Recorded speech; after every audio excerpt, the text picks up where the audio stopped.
भगवान शिव, देवों के देव महादेव, एक ऐसा नाम जो हमेशा रहस्यों और रहस्यमयी शक्तियों से जुड़ा रहा है। लेकिन क्या आप जानते हैं कि उनके भव्य श्रृंगार में भी कई रहस्य छिपे हुए हैं। अंधेरी रात, श्मशान घाट और महादेव का भस्म से लिपटा शरीर, नागों का हार, जटाओं में चांद, बाघ की खाल, डमरू, त्रिशूल, त्रिपुंड और नंदी के साथ उनका अटूट बंधन। क्या आपने कभी सोचा है कि शिव जी के ये प्रतीक कहां से आए और उनके अद्भुत श्रृंगार की उत्पत्ति का रहस्य क्या है?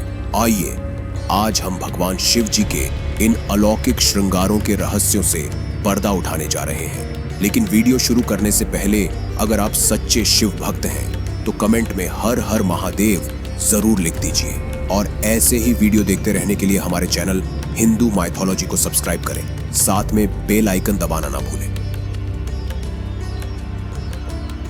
शिव जी सर्वश्रेष्ठ अस्त्र शस्त्र के ज्ञाता हैं। जब ब्रह्मांड की उत्पत्ति हुई तो भगवान शिव जी प्रकट हुए। उनके साथ 3 विशेष शक्तियां भी आईं, रज, तम और सत्व। ये शक्तियां सृष्टि के निर्माण के लिए बहुत महत्वपूर्ण थीं, लेकिन इन शक्तियों को संतुलित करना बहुत मुश्किल था। तब भगवान शिव ने एक चमत्कार किया। उन्होंने इन तीनों शक्तियों को एक साथ जोड़कर एक त्रिशूल बना दिया। यह त्रिशूल न केवल भगवान शिव का अस्त्र बन गया, बल्कि सृष्टि के संतुलन का प्रतीक भी बन गया। शिव जी के डमरू की बात करें तो ये सृष्टि का पहला स्वर था। भगवान शिव जी के हाथों में डमरू आने की कथा अत्यंत रोचक और रहस्यमयी है। सृष्टि के संतुलन के लिए उन्होंने डमरू धारण किया था। कहा जाता है कि सृष्टि के आरंभ में देवी सरस्वती की वीणा से निकली ध्वनि में कोई सुर या संगीत नहीं था, लेकिन जब भगवान शिव जी ने नृत्य करते हुए 14 बार डमरू बजाया तो सृष्टि में एक अद्भुत परिवर्तन हुआ और सुर ताल संगीत से सृष्टि में ध्वनि का जन्म हुआ। शिव पुराण में डमरू को भगवान ब्रह्मा का स्वरूप बताया गया है, जिसका रहस्य आज भी पूरी तरह से उजागर नहीं हो पाया है। डमरू भगवान शिव जी के प्रसिद्ध नृत्य नटराज का भाग है, जो शिव जी की प्रमुख विशेषताओं में से एक है। भगवान शिव जी के गले में हमेशा वासुकी नाम का एक नाग लिपटा रहता है। शिव पुराण के अनुसार वासुकी नागों का राजा है और नागलोक पर उसका शासन है। सागर मंथन के दौरान उसने एक विशाल रस्सी का रूप धारण कर समुद्र को मंथन करने में महत्वपूर्ण भूमिका निभाई थी। वासुकी की भक्ति से प्रसन्न होकर भगवान शिव ने उसे नागलोक का राजा बनाया और उसे अपने गले में आभूषण की तरह लिपटे रहने का वरदान दिया। इससे भगवान शिव की शोभा और भी बढ़ गई और वासुकी को अमृतत्व प्राप्त हुआ।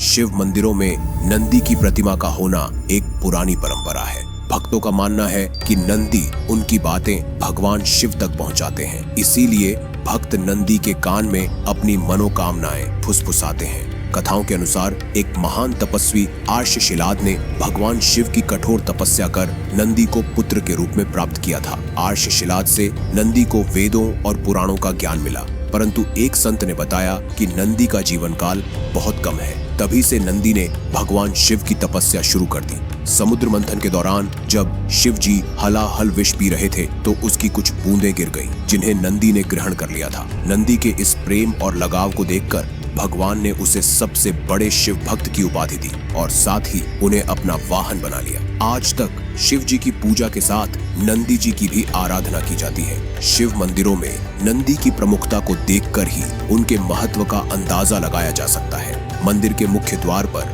नंदी की प्रतिमा स्थापित होती है। उनकी आंखें हमेशा शिव जी की ओर लगी रहती हैं, जो दर्शाता है कि भगवान के दर्शन से पहले उनके भक्त का दर्शन आवश्यक है। नंदी केवल शिव जी के वाहन ही नहीं है, बल्कि वे ज्ञान और शक्ति के प्रतीक हैं। वे हमें सिखाते हैं कि कैसे हम अपने जीवन में धैर्य और एकाग्रता के साथ अपने लक्ष्य की प्राप्ति कर सकते हैं। भगवान शिव के प्रतीकों में से एक उनका तीसरा नेत्र है, जो उनके माथे के बीच में है। ऐसा माना जाता है कि जब वह बहुत गुस्से में होते हैं तो उनका तीसरा नेत्र खुल जाता है और फिर प्रलय का आगमन होता है। इसीलिए तीसरे नेत्र को ज्ञान का प्रतीक कहा जाता है। कहा जाता है कि सावन के महीने में भगवान शिव सृष्टि पर राज करते हैं, क्योंकि भगवान विष्णु इस महीने में पाताल लोक में चले जाते हैं। इस पवित्र माह में शिव लोक में एक विशेष ऊर्जा का प्रवाह होता है। यह ऊर्जा जो सृष्टि के निर्माण और संहार की शक्ति रखती है, कैलाश पर्वत से निकलकर पूरे ब्रह्मांड में फैलती है। यह सावन की वर्षा के साथ मिलकर पृथ्वी पर जीवन को पोषण देती है। सावन के महीने में यह त्रिशूल विशेष रूप से शक्तिशाली हो जाता है। इस दौरान शिव जी की तपस्या से निकलने वाली ऊर्जा त्रिशूल में संचारित होती है, जिससे उसकी शक्ति कई गुना बढ़ जाती है। सावन के काले घनघोर बादलों के बीच हिमालय की शिखरों पर स्थित कैलाश पर्वत पर एक अद्भुत दृश्य था। भगवान शिव ध्यान मग्न थे। उनकी जटाओं से गंगा बह रही थी और उनका तीसरा नेत्र बंद था। शिव जी की तपस्या इतनी गहन थी कि समय का भी कोई प्रभाव नहीं पड़ता था। उनके ध्यान की अवस्था में अतीत, वर्तमान और भविष्य एक ही क्षण में विलीन हो जाते थे। इसी अवस्था में उन्होंने एक रहस्यमयी शक्ति का अनुभव किया। यह शक्ति उनके भीतर से उठी और धीरे धीरे एक विशाल रूप लेने लगी। इस प्रकार सावन का महीना न केवल भक्तों के लिए बल्कि स्वयं भगवान शिव के लिए भी विशेष महत्व रखता है। यह वह समय होता है जब वे अपनी दिव्य शक्तियों को पुनर्जीवित करते हैं और संपूर्ण ब्रह्मांड के कल्याण के लिए तैयार रहते हैं। परंतु शिव जी की वास्तविक शक्ति उनके अस्त्र शस्त्रों में नहीं, बल्कि उनकी पत्नी पार्वती के प्रति अटूट भक्ति में है। साथ मिलकर वे अर्धनारीश्वर हैं, स्त्री और पुरुष तत्वों का आदर्श है। कहते हैं शिव जी के भीतर एक आग है जो संपूर्ण ब्रह्मांड को राख कर सकती है, लेकिन पार्वती की शीतलता उस आग को संतुलित रखती है। वे एक दूसरे के बिना अधूरे हैं, जैसे दिन और रात। शिव जी की तीसरी आंख एक ऐसा रहस्य है जिसे जानना हर कोई चाहता है। कहते हैं उसमें ब्रह्मांड का सारा ज्ञान समाया है और पार्वती की मुस्कान उस ज्ञान को जीवंत कर देती है। कभी कभी रात के अंधेरे में कैलाश की चोटियों पर एक अद्भुत नृत्य होता है, शिव जी और पार्वती का तांडव। ऐसा नृत्य जिसे देखकर देवता भी मोहित हो जाते हैं। उस नृत्य में सृष्टि का रहस्य छुपा होता है। शिव जी और पार्वती दो नाम लेकिन एक ही सिक्के के दो पहलू। उनके जीवन में प्रेम, त्याग और रहस्य का एक अद्भुत संगम है और यही रहस्य इंसान को सदियों से उनकी ओर खींचता आया है।